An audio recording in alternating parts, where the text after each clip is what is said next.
Today I want to share 5 simple ways to get wider mixes. So let's get into it.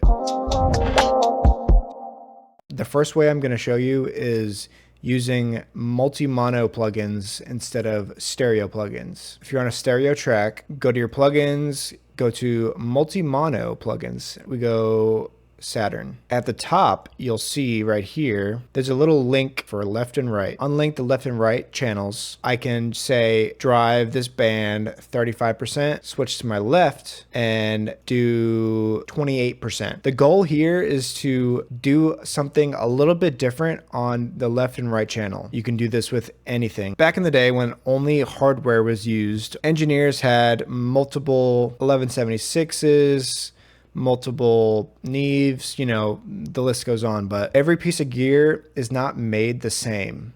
So what does that mean? The left and right channel are going to be slightly different. We can emulate that in the box by using a multi-mono plugin. If you do that on all of your plugins, for example, on like a bus, these little incremental things can lead to a bigger, wider sounding mix. Now, number 2, it's going to be a very similar idea. Just say you have 2 guitars, right? Grab an EQ, boost the right side here, and then go to this side, and we're going to boost a different frequency on the left side, just making it a little bit different, which creates that sense of width. Super simple. The third way is using pans. So if you pan everything hard left and hard right, everything is going to be wide, but if everything is wide, nothing is going to be wide. You know what I'm saying? My advice would be pick certain things in a mix to pan hard left and right. Those elements will have a sense of width in comparison to the rest of the mix. Contrast is the name of the game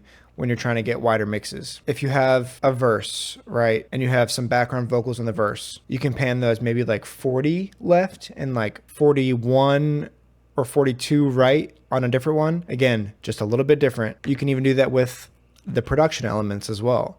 If you wanted to keep your vocals wide, you can tighten up your production elements. The fourth way to get wider mixes is to use imagers.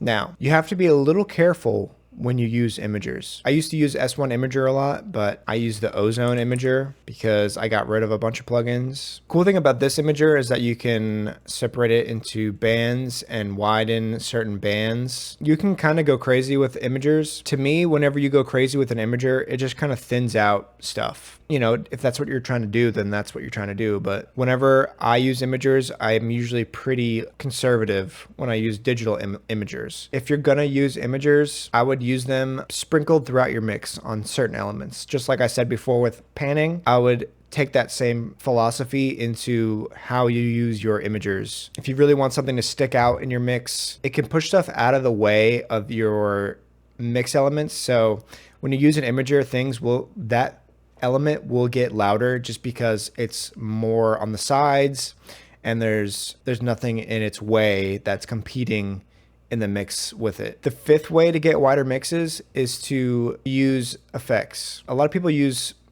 stereo reverb, stereo delays. But what if I told you if you use a mono reverb and a mono delay in conjunction with your stereo reverbs and delays, that can create a sense of depth and width that seems more realistic. Say you have a left and right vocal. Say this vocal is panned left and this vocal is panned right. What you can do with your reverb is pan your reverb opposite of where your vocal is panned. So if my vocal is panned 70 left, I'm going to pan the reverb 70 right, almost as if you're yelling or singing and that reverb is going from your left to your right. So that reverb is going 70 right while this vocal is going 70 left. And on the other vocal that you have panned right, you can do the opposite. Pan that reverb to the left. And then on that reverb, you can do what we talked about earlier. Say I want to boost 6K on the right channel and then subtract 700 on the left channel,